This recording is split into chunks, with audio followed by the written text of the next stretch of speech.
জান্নাত সুপ্ত দীর্ঘশ্বাস ফেলল। স্বামীর মৃদু ধমকে চুপ হয়ে যায়। রূপাতলি যাওয়া তার কোন জন্মে হয় তা একমাত্র বিধাতাই বলতে পারেন, আর বলতে পারেন তার প্রতি। তবে ওখানে জান্নাতের কি আছে, এই উত্তরটা জান্নাত মনে মনে দেয়। ওখানে তার গোটা একটা কৈশোর পড়ে আছে, যেটাকে জোর করে নষ্ট করে দেয়া হয়েছে 3 কবুল বলিয়ে। কিছু যে নেই এমনটা তো নয়। ওখানে আর কিছু না থাকলেও স্বপ্ন দেখার স্বাধীনতা ছিল জান্নাতের, যেটা এই কমলা রঙের রোদের 4 দেয়ালে নেই। আজ যে 17 ঘন্টা পেরিয়েছে, গায়ে জ্বর ওঠেনি জান্নাতের, তবে শরীর অতিশয় ক্লান্ত। জান্নাতের শ্বশুর আর ভাসুর ঢাকা থেকে ফিরেছেন। খুলনা থেকে সায়নও এসেছে, ভার্সিটি বন্ধ তাই। বাড়িতে দৈনিক সন্ধ্যা নাস্তা বানাতে শাশুড়িকে সাহায্য করবে, তাই জান্নাত উকি দিল রান্নাঘরে। স্বামীর লাঞ্চে বাড়িতে আসেনি। সন্ধ্যায় এসেই জান্নাতকে দ্রুত রেডি হতে বলায় অবাক হয় রিজিয়া। মেয়েটা জ্বর থেকে উঠল, এর মাঝে কোথায় যাবি? রেস্তোরাঁয়। শান্ত স্বরে জবাব দিল স্বামীর। কেন? স্বামীর এইবার ইতস্তত করছিল। সেদিন জ্বরের ঘরে এটা সেটা খেতে চেয়েছিলে, আর অসুস্থ শরীরে একটু ফ্রেশ হওয়া দরকার, তাই ভাবলাম রিভার বিচে নিয়ে যাই ফর ডিনার। বাড়ির সকলে হা করে স্বামীরের মুখ দেখে। রিজিয়া ছেলের পা থেকে মাথা দেখছে অবিশ্বাস্য নজরে। পর মুহূর্তে মুখটা উজ্জ্বল হয় তার। ঘুরে জান্নাতের চোখে চোখ রাখে। চোখে দৃষ্টি দিয়ে জান্নাতকে তিনি বলতে চায়, দেখেছো, আমার ছেলে মানসিক রোগী না। খুশিতে গদগদ হয় তিনি। ছেলেকে ফিসফিসিয়ে বলে, বেশ ভালো সিদ্ধান্ত, মেয়েটার মন ভালো হয়ে যাবে। স্বামীর কপাল কুঁচকে মাকে বলে, মন ভালো হবার কি আছে? ও কি খারাপ আছে? অসুস্থ শরীর, ফ্রেশ বাতাসের প্রয়োজন, তাই নিয়ে যাচ্ছি। আর শোনো, এত গদগদ হতে হবে না। আমার বউয়ের কখন কি দরকার সেটা আমি বুঝি। প্রয়োজনে ঘুরতে নিয়ে যাব, তবে অযথা লাই দিয়ে মাথায় তোলার মতো বান্দা আমি না, ঠিক আছে? রুহি খুশিতে লাফাচ্ছে। এর মাঝে তন্ময় কল দিলে উত্তেজিত গলায় বলে, আরে এখন কথা বলতে পারবো না আমি। কেন? মেজো ভাবিকে সাজাবো, ভাইয়া ভাবিকে ডিনারে নিয়ে যাবে। বাপরে, সূর্য কোন দিকে উঠলো? চুপ করো, আমার মেজো ভাইয়া এতটাও আনরোমান্টিক নয়। কল কেটে রুহি জান্নাতকে সাজাতে বসল। আলমারি থেকে শাড়ি, ড্রেসিং টেবিলে ড্রয়ার থেকে সাজগোজের জিনিসপত্র নামিয়ে বিছানায় সরিয়ে হুলস্থুল কাণ্ড বাঁধিয়ে দিয়েছে। জান্নাতের এই উত্তেজনায় হাঁসফাঁস লাগছে, আবার খুশিও লাগছে। লোকটা সত্যি তাকে নিয়ে ঘুরতে বেরোবে। অনেক বাছাবাছি এবং আলোচনা শেষ করে জান্নাত যা এবং ননদ তাকে ঘিরে রঙা একটা সিল্কের শাড়ি পরিয়েছে। রংটা জান্নাতের শরীরের সাথে মিলে গিয়েছে, বেশ দেখতে মোহনীয় লাগছে তাকে। গলায় সাদা পাথরের একটা চোকার, ঠোঁটে হালকা লিপস্টিক লাগিয়ে ঘোমটা টেনে মাথা ঢেকে রুহি পেছন থেকে ভাবিকে জড়িয়ে ধরে গালে গাল লাগিয়ে চেঁচায়, মাশাল্লাহ ভাবি, তোমাকে পুতুল লাগছে, পুতুল। জ্বর থেকে যদি দারুণ কিছু হয় তবে তো জ্বরই ভালো। তোমার প্রতি সপ্তাহে জ্বর হোক মেজো ভাবি, ভাইয়া তোমাকে প্রতি সপ্তাহে ফ্রেশ বাতাস খাওয়াতে নিয়ে যাক। সুহানা ধমকে ওঠে রুহিকে। এসব কেমন ফাজলামি রুহি, অসুখ বিসুখ নিয়ে? রুহি হাসে। জান্নাত নিজেকে আয়নায় দেখে তাকে সত্যি অপূর্ব সুন্দরী লাগছে। ঠোঁটের ওই টকটকে লাল লিপস্টিক নজরে পড়তেই জান্নাতের চোখে একটা দৃশ্য ভেসে ওঠে। স্বামীর এই লিপস্টিক দেখে বলেছে, এসব কেন মেখেছো আবার? রাস্তার পুরুষদের জন্য? একটু লাই দিলাম আর অমনি আকাশে উঠে বারোয়ারি মেয়েদের মতো লিপস্টিক মাখতে শুরু করলে চড়া করে। সে এক ভয়াবহ দৃশ্য। কল্পনা থেকে টুপ করে জান্নাত মাটিতে পড়ে। ঘাবড়ে গিয়ে রুহিকে বলে, লিপস্টিকটা মুছে দাও না আপু, এটা নিয়ে বকবে আবার। যখন বকবে তখন মুছে ফেলো, এখন চলো। শ্যামা গাল ফুলিয়ে আছে। সেও মেজো ভাইয়ার আর ভাবির সাথে ডিনারে যেতে চায়। রিজিয়া মুখ ঝামটা দিয়েছে ছোট মেয়ের এই অবুঝপনা দেখে। সায়ন মেরেছে মাথায় গাঁটটা। আহাম্মক, ভাবির এই দিনটা নষ্ট হবে। বিয়ের পর প্রথম ভাবি ভাইয়ার সাথে ঘুরতে যাচ্ছে পাবলিক প্লেসে, তুই আরেকদিন যাস। রুহি দুহাতে আগলে ধরে তার মেজো ভাবিকে নিয়ে নিচে নামল। স্বামীর ফোনে কিছু একটা করছিল তখন। হঠাৎ মাথা তুলে তাকাতেই তার দৃষ্টি স্থির হয়। ছোটখাটো গোলগাল মুখটা দেখে আর নজর সরল না তার। জান্নাত স্বামীর দৃষ্টি পড়তে পারছে না। লোকটা কি রাগ করেছে এভাবে এত সাজাতে? অস্বস্তি নিয়ে এসে ঘোমটা টানতে ব্যস্ত। রুহি তখন জোর গলায় বলে, ও ভাইয়া, ভাবিকে আমি সাজিয়ে দিলাম, দুজনের ছবি টবি তুলো, আমরা দেখব। না সাজলে ছবি ভালো আসবে না। স্বামীর জান্নাতের মুখ থেকে দৃষ্টি ফেরায় না তখনও। রেজিয়া এসে জান্নাতের হাতে একটা রসুন দিয়ে দেয়। স্নেহের স্বরে বলল, রাত বিরেতে বাইরে যাচ্ছ, এটা হাত থেকে ফেলো না। ঘুমটা তো সামলাতে পারছো না, হিজাব বেঁধবে নাকি? রুহি মায়ের দিকে তাকালো কপাল কুঁচকে। পুরোটা সাজ নষ্ট করার জন্য উঠে পড়ে লেগেছে ভদ্রমহিলা। মেজাজটা রুহির পুরোটা খারাপ হলো যখন দেখলো জান্নাত শাশুড়ির কথায় বাধ্য বইয়ের মতো রাজি হয়। কিন্তু রুহির মেজাজটা ঠান্ডা বানিয়ে দেয় তার মেজো ভাই। স্বামীর তাড়া দিচ্ছিল জান্নাতকে, বলছিল, দেরি হয়ে যাচ্ছে, চলো। গাড়িতে দুজনে চুপচাপ। জান্নাত চোখ বড় বড় করে জানালা দিয়ে রাতের বরিশাল নগর দেখছে। একেবারে সদর রোড হয়ে এগিয়ে যাচ্ছে গাড়ি নদীর পাড়ে। হঠাৎ তার হাতের ওপর হাত রাখে স্বামীর। জান্নাত তাকাতেই বলে, শীত লাগছে, চাদর বের করো। জান্নাতের শীত লাগছে, চাদরটা জড়িয়ে নেয় ভালো করে। এরপর দেখতে থাকে স্বামীরকে। লোকটার মনোযোগ ড্রাইভিংয়ে। আজ এই লোকের কি হলো? প্রশ্নটি শুধু ঘুরপাক খাচ্ছিল জান্নাতের অতটুকু মাথায়। নদীর পাড়ে দোতলার রেস্তোরাঁ একটি, শার্টকাট চোখ ধাঁধানো, সবটুকুতে শৈল্পিক একটা ব্যাপার রয়েছে। স্বামীরের পিছু পিছু জান্নাত দোতলায় উঠল। এখান থেকে নদীটা চমৎকার লাগছে। ওরা টেবিল বুক করেছে একেবারে এক কোণে, বাহারি রঙের পর্দা ঘেরা নিরিবিলি ওই কোণাটা। জান্নাতের নরম হাতটাকে নিজের হাতের মুঠোয় নিয়ে এগিয়ে চলছে স্বামীর। জান্নাতের চোখ ঘুরিয়ে ফিরিয়ে শুধু চারপাশটাই দেখছিল মনোযোগী ভঙ্গিতে। এ ধরনের পরিবেশের সাথে তার এই প্রথম পরিচিত। হঠাৎ পা থামে স্বামীরের। জান্নাতও দাঁড়িয়ে প্রশ্নবোধক দৃষ্টিতে সামনে তাকাল। ওদের মুখোমুখি একটা জুটি দাঁড়িয়ে রয়েছে, তারাও চোখ বড় বড় করে ওদের দেখছে। স্বামীর এক পলক তার সামনে দাঁড়িয়ে পড়া মেয়েটিকে দেখে জান্নাতকে বলে, গিয়ে বসো। জান্নাত চুপচাপ এগিয়ে যায়। আগন্তুক মেয়েটিও তার পার্টনারকে নিজেদের টেবিলে বসতে বলে স্বামীর দিকে তাকায়। নিরুদ্বেগ ভঙ্গিতে ঘুরে এক পলক জান্নাতকেও দেখে, তারপর বলে, এই তো মুরগি, পিচ্ছি খুব। বয়স কত?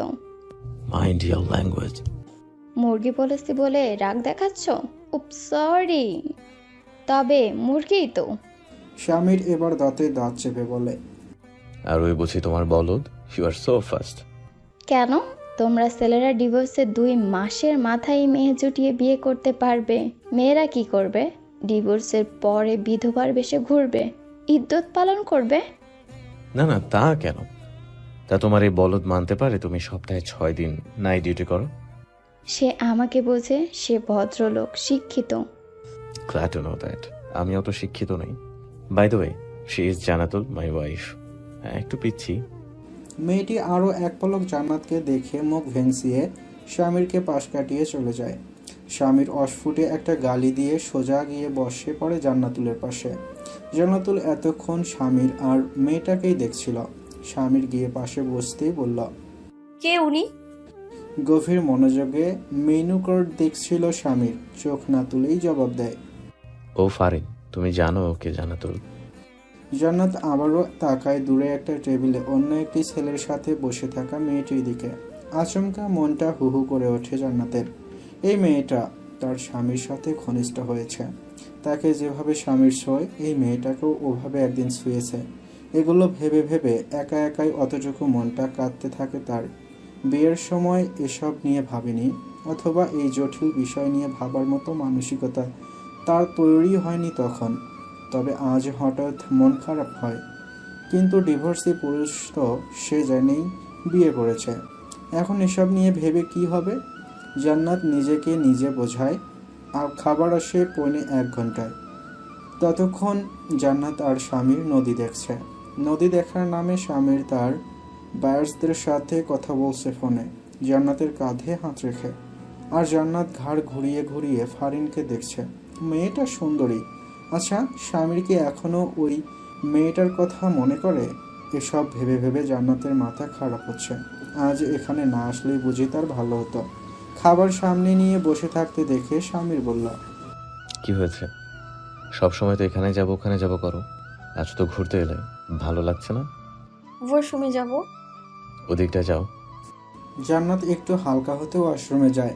মাথা থেকে ওই মেয়েটাকে ঝেড়ে ফেলতে হবে পুরোপুরি। কিন্তু বিধিবাম ওয়াশরুম থেকে বেরিয়েই করিডোরে দেখা হয় ফারিনের সাথে। জান্নাত অতিশয় বিব্রত হয়ে ফারিনকে পাশ কাটিয়ে যেতে নিলে ফারিন ওর পথ আটকায়। দাঁড়াও। জান্নাত দাঁড়ায়, চমকে ওঠে। ফারিন ওর পা থেকে মাথা পর্যন্ত দেখে বলে, বয়স কত? 17।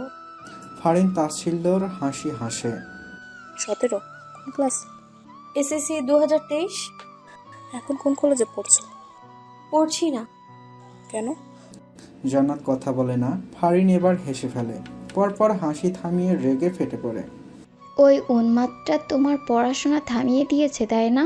ও গড, আচ্ছা ওকে আসাইলামে পাঠাও না কেন?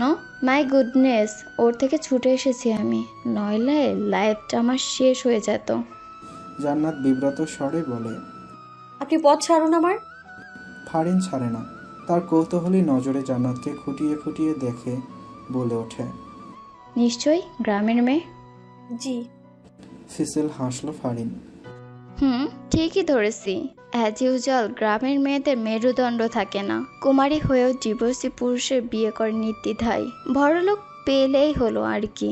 উনি ওই যে খুব টাফ হচ্ছে না এত বড় লোককে সামলানো। ওই পাগল বেডেও ডমিনেট, সার সেন্সাম, শুধু নিজেরটাই বোঝে।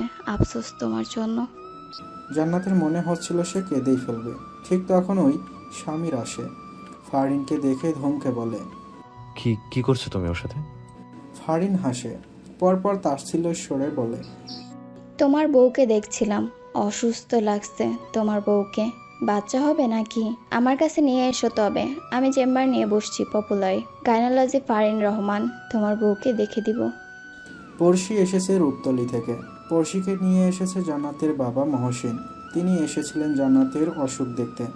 1 কেজি আঙ্গুর, 1 কেজি মালটা আর 2 কেজি মিষ্টি নিয়ে এসে মেয়েকে দেখে পিতার দায়িত্ব পালন করে জামাই বাড়িতে দুপুরের খানা খেয়ে বিকেলে 4টার বাসে চলে গিয়েছেন কদমতলা। স্বামীর অবশ্য জামাই হিসেবে শ্বশুরের কাছে সেরা। প্রতিবার এলে জান্নাতের হাত দিয়ে 2-3 হাজার করে টাকা শ্বশুরকে দেয়। খুবই উপযুক্ত কামাইদার সমজদার জামাই পেয়েছেন মহসিন। সে তার জামাইয়ের প্রশংসার জনে জনে করে বেড়ায়। কথা বললে জামাইয়ের পক্ষ নিয়েই কথা বলে। জান্নাতকে এবারও বুঝিয়ে গেলেন পড়তে চাই বলে ঘ্যান ঘ্যান না করতে। মহসিন গেলেও পড়শি যায়নি। ক্লাস 8-এর বার্ষিক পরীক্ষা শুরু হওয়ার আগে আগে তার খুব ইচ্ছে হয়েছে জান্নাতুল আপুর কাছে এসে 2 দিন থাকার। অবশ্য এ বাড়িতে আসলে পড়শির খুব অস্বস্তি হয়। এ বাড়ির ঝকঝকে পরিবেশ চোখ ব্যথা করে তার। জান্নাতুল আপুর নিশ্চয়ই অভ্যাস হয়েছে এখানে থেকে থেকে। তবে এ বাড়ির সব লোক খুব ভালো। স্বামীর দুলাভাই রাগী হলেও তিনিও ভালো। খুব সুন্দর করে কথা বলে পড়শির সাথে। আপুকে নিয়ে সবসময় চিন্তা হতো পড়শির। এখন আর চিন্তা হয় না। এখানে আসলে সে রুহির ঘরে থাকে। শ্যামা মেয়েটার না কুচু। পড়শির ওকে তেমন পছন্দ নয়, তাই ওর কাছে খুব একটা যায় না ও। রুহি আপু মিশুক, তাই রুহির সাথেই লেপটে থাকে এখানে এলে। আপাতত রুহি বাড়িতে নেই, টিউশন নিতে গিয়েছে। বেলা 3টার কাছাকাছি। গেছো মেয়ে পড়শি এই সময়ে আমবাগান পেয়ারা বাগান চষে বেড়ায়। আর এ বাড়িতে বেলা 3টায় সবাই ভাত ঘুম দেয়। এটা খারাপ অভ্যাস।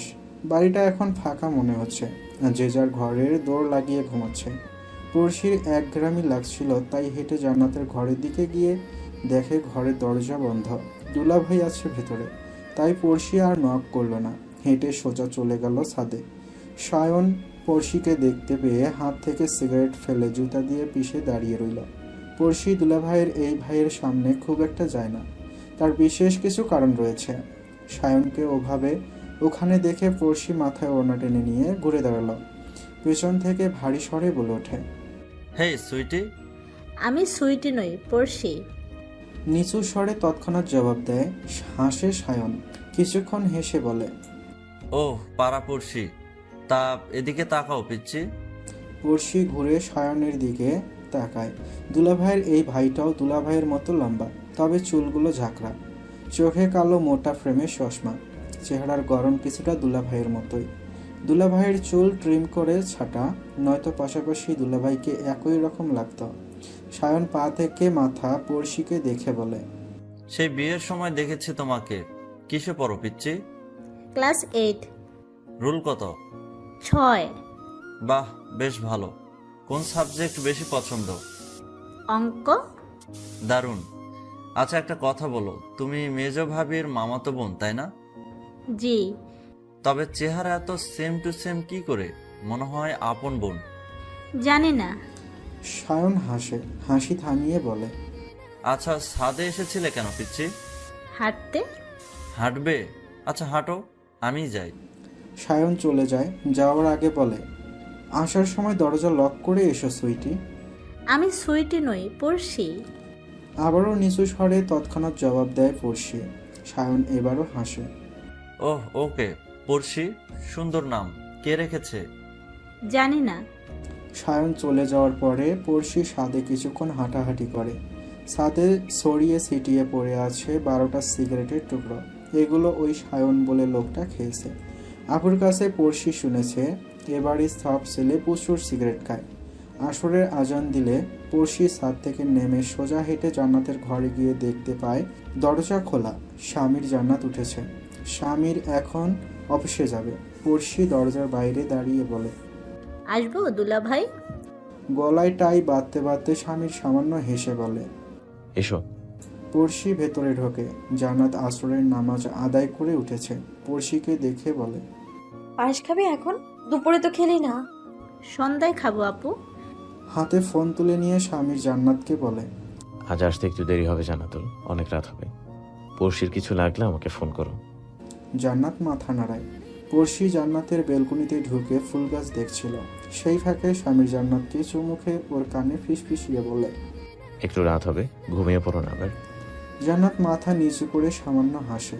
পড়শি বেলকনি থেকে বেরিয়ে দুলাভাই আপুকে চুমু খেতে দেখে আবারও বেলকনিতে ঢুকে পড়ে।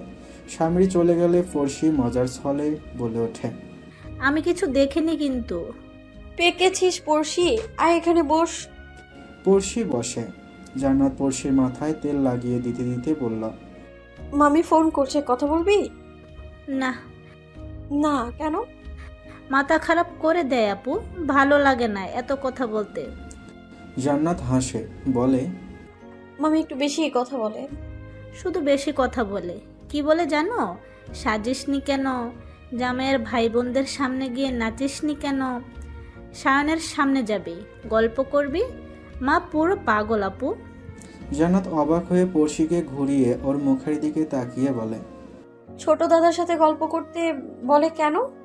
কি জানি, বলে সায়নের সামনে সেজেগুজে যাবি। জান্নাত দুইয়ে দুইয়ে 4 মিলিয়ে ফেলে।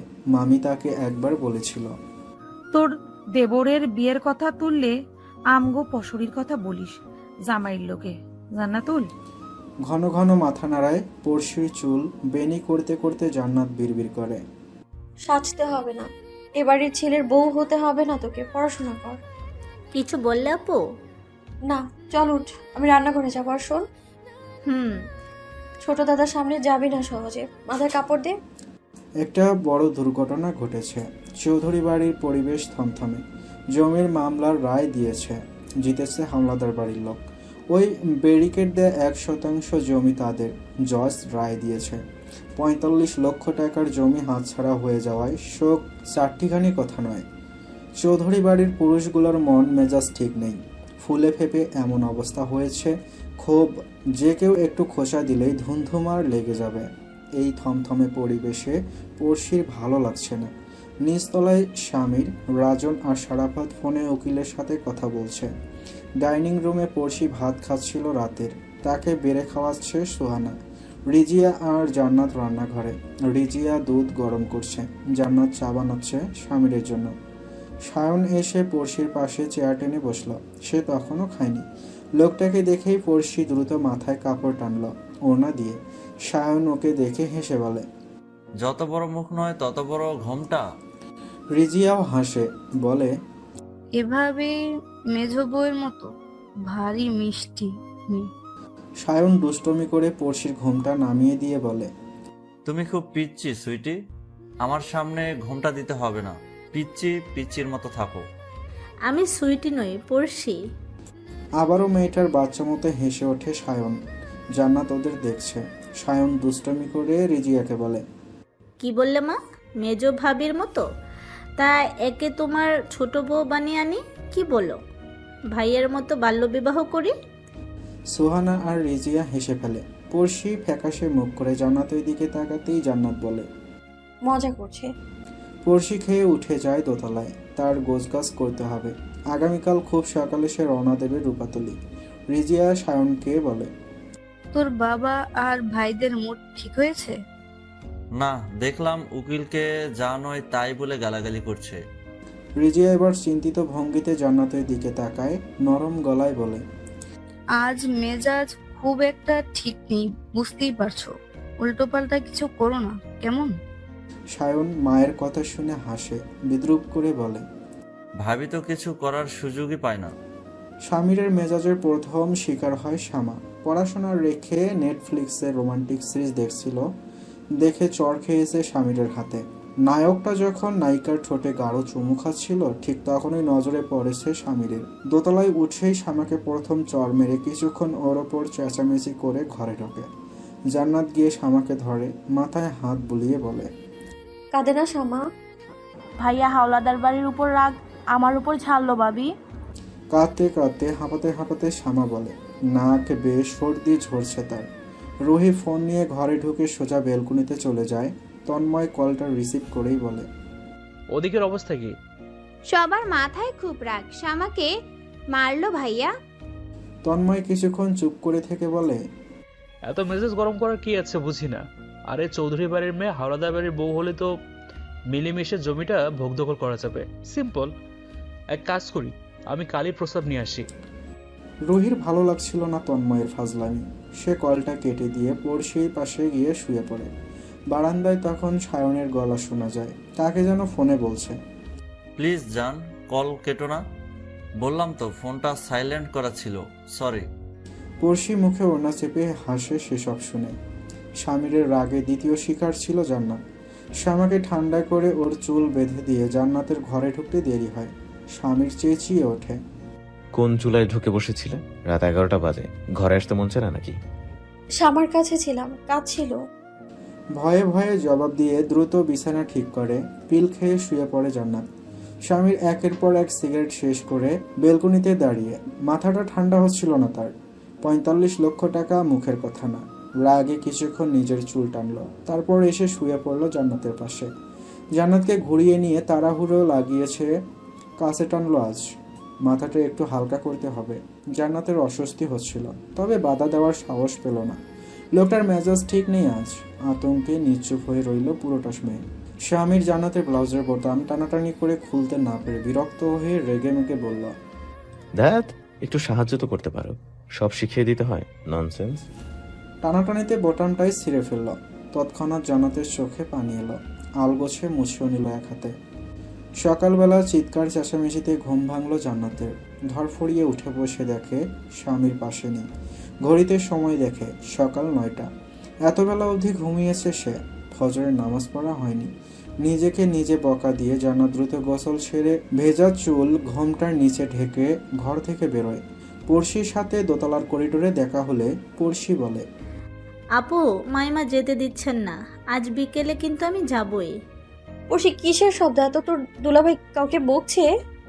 জানি না আপু, আমাদের মেয়েদেরকে বাইরে যেতে বারণ করেছে দুলাভাই। সম্ভবত পেছনের ওই বাড়িটার সাথে ঝামেলা। সকালবেলাতেই ধুমধার লেগে গেছে। হাওলাদার বাড়িতে তন্ময়, মেধার বাবা মোশাররফ হাওলাদার নির্দেশে তার বড় 2 ছেলে তায়েফ আর মারুফ ওই 1% জমিতে সাইনবোর্ড লাগিয়েছে মালিকানা।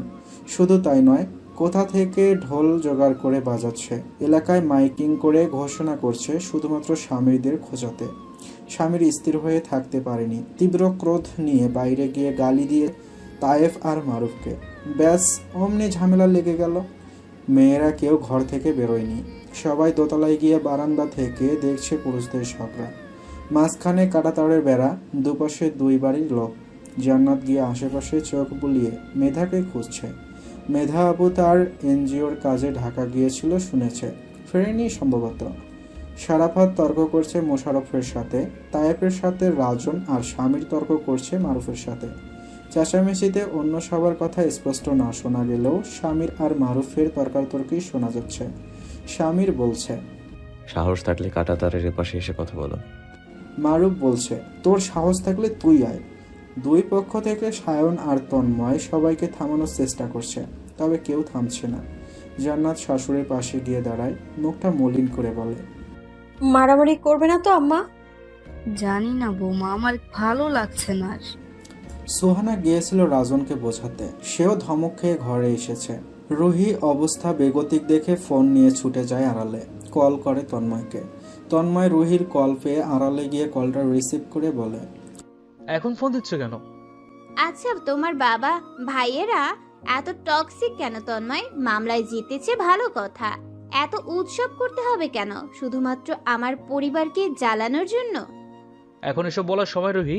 হ্যাঁ, দেখছো আমি থামানোর চেষ্টা করছি। তোমার বাবা ভাইয়েরাও তো কম টক্সিক নয় রুহি, সেটা ভুলো না। রাখো। তন্ময় হুট করে কল কেটে দিলে রুহি মুখ ফুলিয়ে থাকে। ওদিকে আরেক কাণ্ড, তখন কাঁটাতারের মধ্য থেকেই স্বামীর আর মারুফ একে অপরের কলার চেপে ধরেছে। কাউকে সরিয়ে আনা যাচ্ছিল না। জান্নাত তখন দৌড়ে নিচে গেল। ও শাশুড়ির পিছন থেকে এত ডাকছে, ও শুনলই না। সদর দরজা খুলে সোজা ছুটল বাগানে। শ্বশুর ভাসুরের রাগী দৃষ্টি এড়িয়ে গিয়ে স্বামীরের পাশে গিয়ে দাঁড়িয়ে স্বামীরকে ধরে টানল, মিহিস্বরে ডাকল, বাড়িতে চলুন, ওনার কলার ছাড়ুন। স্বামীর মারুফের কলার থেকে হাত সরিয়ে হতভম্ব হয়ে জান্নাতের দিকে তাকায়। মুহূর্তের চেঁচামেচি থেমে যায়। হাওলাদার বাড়ির পুরুষগুলো ড্যাব ড্যাব করে জান্নাতকে দেখে। স্বামীর বউকে তারা এই প্রথম দেখল। স্বামীর চল শক্ত হয়। আশেপাশে একবার চোখ বুলিয়ে গট গট করে হেঁটে সে অন্দরমহলে ঢুকল। রাজন আর সারাপাতও চলে গেল। সায়ন এসে জান্নাতকে বলে, তুমি এলে কেন ভাবি? এবার ভাইয়ার বকা খাবে। জান্নাত জানতো সে বকা খাবে, সে প্রস্তুত তো নিয়েছে। মাথার ঘোমটা টেনে সোজা অন্দরমহলে ঢুকতেই স্বামীর চেঁচায়, কত বড় সাহস তোমার! একটা কথা বলে মাথায় থাকে না নাকি? বেয়াদব! ওখানে কেন গিয়েছিলে ফাজিল? ও বাড়ির দামড়া ছেলেগুলোকে মুখ দেখাতে? ধমকে ধমকে কেঁপে ওঠে, চোখ মুখ খিচিয়ে নেয় জান্নাত। তবুও বলে, আপনি মারামারি করতেন যে? তো থানা পুলিশ হতো। বলেই জান্নাত ভয়ে কাঁপছে। স্বামীর ওকে দেখছে, চোখ দুটো লাল হয়ে আছে রাগে। নিজেকে বহু কষ্টে সামলায় সে। অতঃপর দাঁতের দাঁত চেপে জান্নাতকে বলে, ফের এমন ফাজলামি যেন না দেখি। ছোট ছোটর মতো থাকবা। বলেই এক ঝটকায় জান্নাতের হাত ছেড়ে দিয়ে চলে যায় দোতলায়। জান্নাত চুপচাপ দাঁড়িয়ে থাকে। হঠাৎ দূর থেকে দাঁড়িয়ে থাকা পড়শি চোখে চোখ পড়ে তার। এতক্ষণ আপুকে বকা খেতে দেখে মনটা ছোট হয়েই ছিল পড়শির। জান্নাতের চোখে চোখ রাখে না সে। ছুটতে ছুটতে ভেতরে চলে যায়। পিক পিক আওয়াজ তুলে ফোনটা লাগাতার বেজে চলছে। রুহি উপর হয়ে শুয়ে আছে। বিকেল পেরিয়ে সন্ধ্যা তখন। সারাদিন রুহি এভাবেই শুয়েছিল। তন্ময়ের ফোনটা রিসিভ করেনি। আজ হাওলাদার বাড়ির তায়েফ আর মারুফ ভাইয়ের জন্য মেজ ভাবিকে বাড়ির সবার সামনে বকলো ভাইয়া। যদি না ওনারা উৎসব করতো, না তো ভাইয়া ওদের সাথে ঝগড়া করতে যেত, না তো জান্নাত কাঁটাতারের বেড়ার ওখানে যেত ভাইয়াকে থামাতে। মনটা বিক্ষিপ্ত রুহির ভীষণ। তন্ময়ের সাথে কথা বলতে ইচ্ছে করছিল না। 37 বারের বার রুহি কলটা রিসিভ করতেই তন্ময় উপাস থেকে রেগে মেগে বলে, চুপচাপ ছাদে আয় রুহি। তুমি ছাদে আয়। কল কাটে তন্ময়। উঠে বসে রুহি। ভয়ে তার হাত পা কাঁপছে। ভাইয়ারা বাড়িতে থাকলে আজ রুহি শেষ। দ্রুত মাথায় ওনা টেনে ঘর থেকে বেরিয়ে সোহানাকে বলে, বড় ভাইয়া কোথায় ভাবি? অফিসে। আর মেজো ভাইয়া? সেও অফিসে। আজ তো ওরা ঢাকা যাবে, 9টায় লঞ্চ। তার আগে কিছু ইমার্জেন্সি কাজ সেরে আসতে গিয়েছে। ছোট ভাইয়া সায়ন ফুটবল খেলতে গিয়েছে স্টেডিয়ামে, ফেরেনি এখনো। রুহি স্বস্তির নিঃশ্বাস ফেলে ধীরে ধীরে ছাদে ওঠে। দরজা খুলে বাইরে পা রাখতেই তন্ময় হ্যাস কাটানোর কাছে নিয়ে ছাদের দরজা লাগিয়ে দিল। চোখ দুটো বড় বড় করে রুহি ঘন ঘন শ্বাস ফেলে। ওর দিকে তাকিয়ে আছে দুটো রাগি চোখ। তন্ময় দাঁতের দাঁত চেপে বলে, ফোন ধরছিস না কেন? রুহি নিজেকে ছাড়িয়ে নিয়ে বলে, তুই তো কারি করছো কেন? কেন? পিচ্ছে কাল থেকে তোকে তো তুই করে বলতাম, তুমি করে 4 দিন হয় বলছি। এখানে কেন এসেছো? মরতে চাও? ফোন ধরিস না কেন? এত ঝামেলা দেখে ব্রেকআপ করা ভাবছিস নাকি আমার সাথে? রুহির চোখে পানি আসে। নাক টেনে বলে, কিচ্ছু হবে না তন্ময়। দেখলে আজ কি হলো? জানাজানি হলে খুনাখুনি হবে শিওর। তো এখন নেহামি করিস? সম্পর্কে জড়ানো আগে মাথায় ছিল না? তো তুমি তো হাত ধুয়ে আমার পিছনে পড়েছিলে। হ্যাঁ সেটাই, তোকে আমার লাগবে। শোন রুহি, ব্রেকআপের কথা ভাবলে ভালো হবে না বলে দিচ্ছি। তোর পেছনে আমার 5 বছর 4 মাস গিয়েছে। আমার ওই সময়গুলোর হিসাব আমি বুঝে নেব খুব ভালো করে। আমি কিন্তু অতটা ভালো ছেলে নই, মাথায় রাখিস।